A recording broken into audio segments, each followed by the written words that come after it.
네, 조선일보 사주 일가인 박용훈 코리아나 호텔 사장 부인 이미란 씨의 자살을 다룬 PD수첩 보도로 논란이 뜨겁습니다. 윤수경 변호사의 이슈 속 법과 생활입니다.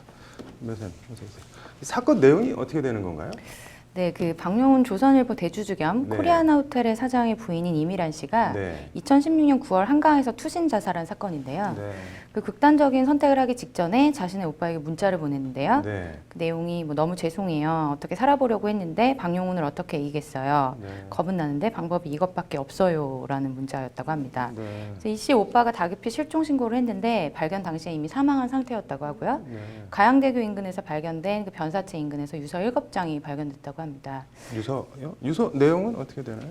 이 유서의 내용을 보게 되면 네. 이제 유서에는 자녀들이 아빠가 시켰다고 하면서 자신을 강제로 사설 구급차에 태워서 집에서 내쫓으려고 했다라는 내용이 담겨 있었고요. 네. 굉장히 충격적인데요.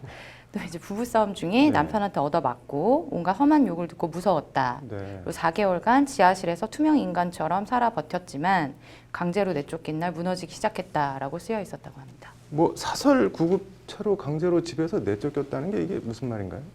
네, 그 내용을 보면 네. 그 사설 구급차에서 강제로 실려서 뭐 집에서 쫓겨난 내용이 네. 이 씨가 사망하기 직전 2016년 8월에 발생했다고 하고요. 네. 그 이 씨의 자녀들이 사설 구급업체를 동원해서 이 씨를 강제로 친정집으로 보냈다고 합니다. 네. 근데 그 방 사장은 PD수첩과 통화를 하면서 구급차에 태워서 친정집에 보내려고 했다라고 했는데 제작진과 통화한 당시 그 사설 구급차 관계자는 네. 병원으로 데려가라고 했다라고 밝혔다고 네. 하는데요.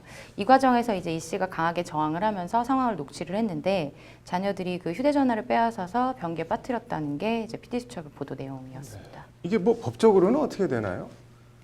네, 지금 이제 이 씨의 가족들이 네. 박용훈 사장과 이 씨 사이에서 태어난 그 자녀들을 고소한 상황이고요. 네. 경찰은 이제 자녀들이 어머니를 다치게 했다라고 해서 공동 존속 상해 혐의를 적용해서 기소 의견으로 검찰에 송치를 했습니다. 네. 그런데 이제 검찰에서는 공동 존속 상해 대신에 형량이 이제 낮은 강요죄로 기소를 해서 네.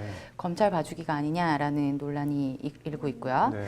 자녀들은 이제 당시 어머니가 우울증을 앓고 있고 자살 시도를 했기 때문에 네. 지하층에 있는 것보다 외할머니가 있는 친정집에서 취재하는 것이 최선의 방법이었다라고 네. 주장했다고 하는데 1심 재판부는 여러 가지 병원 기록을 종합해 봤을 때 그 네. 정도의 심각한 우울증을 앓았다고 볼 수 없다. 그리고 사회 통념상 용인하기 어렵다라고 하면서 그 이 씨 자녀들에게 지난 2월 각각 징역 8개월과 집행유예 2년을 선고했다고 네. 합니다.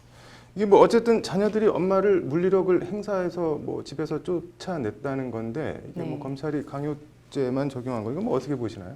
예, 먼저 그 구성 요건을 살펴보게 네. 되면요. 강요죄 같은 경우에는 폭행, 협박으로 권리 행사를 방해하거나 의무 없는 일을 하게 될 경우에 이제 성립하는 범죄로 5년 이하의 징역이나 3천만 원 이하의 벌금에 처하게 됩니다. 네. 그리고 공동상해는 2명 이상이 공동해서 상해를 저지른 경우에 이제 성립하는 범죄인데 여기서 이제 상해라고 하는 것은 고의로 사람의 신체를 손상하는 네. 행위가 되겠습니다. 그래서 당시 피해자의 상태를 확인해 보아야겠지만 피해자에게 상해나 상처가 있었는데도 불구하고 이를 인정하지 않고 공동존속 상해죄 대신에 단순 강요죄를 적용했다고 한다면 네. 좀 수사 과정에 대한 논란이 있을 수 있겠습니다. 네. 이미란 씨 이미 고인이 됐는데 뭐 지하실 감금, 폭행 뭐 이런 유서 내용이 사실이라면 그 남편이었던 박용훈 사장은 뭐 어떻게 되는 건가요? 처벌이 가능한 건가요?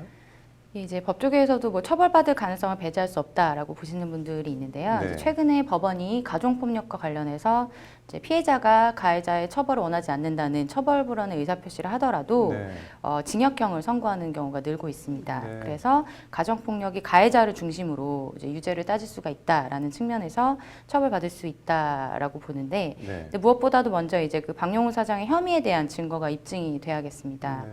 그 유서 자체가 재판에서 증거가 될 만한 자격, 이제 증거 능력이 있느냐에 대해서는 증거로 채택될 수 있는데 그 유서가 범죄 혐의를 입증할 수 있는지 이 네. 부분은 아까 말씀드린 증거 능력과 다른 증명력이 되겠는데요. 네. 이것은 이제 유서의 내용에 따라 달라지게 되겠습니다. 네. 그래서 이제 유무죄의 판단 자체는 사건 발생 당시에 그때 일어난 증거들로 판단을 하게 되고 혐의를 입증할 확실한 증거가 되지 없다고 한다면 유서 자체만으로는 유무죄 판단에 결정적인 영향을 미치기는 어려울 수도 있습니다. 네. 근데 이제 다만 이제 유서 작성자가 본인의 의사를 뭐 명확히 이제 기재해 둔 것인 만큼 가해자가 해당 혐의에 대해서 유죄로 판단된 경우에는 이제 양형 요소로는 고려될 수 있겠습니다. 네. 뭐 아무튼 이쪽 집안은 조용할 데가 없는 것 같네요. 네. 오늘 잘 들었습니다. 네.